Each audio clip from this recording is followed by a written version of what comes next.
با پویا. شعر و اجرا انوش حسن‌بند.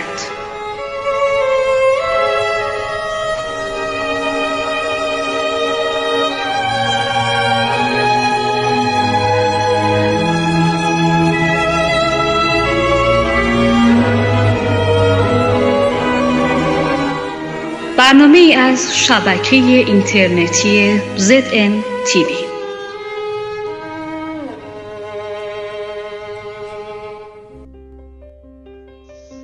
برای داغی این تب که فقط یه جور نشونه است، کلک قدیمی پاشوره خیلی بچگونه است.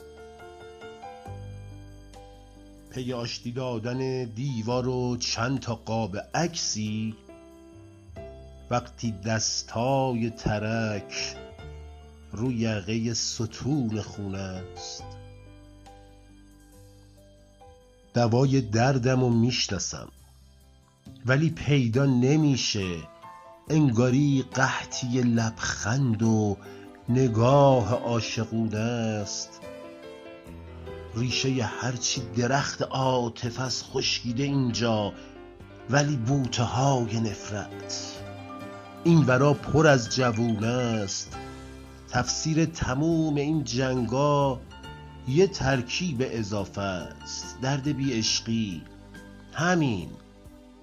بقیه توجیه و بهونه است. یکی با دلش رفیقه، یکی با حساب کتاباش، یکی دیوونه عاقل، یکی عاقل دیوونه است. این همه خون دل و پوست کلفت نوبر پویا، این همه خون دل و پوست کلفت نوبر پویا. اون که باید با دل یلدا بسازه هندوونه است. اون که باید با دل یلدا بسازه هندوونه است.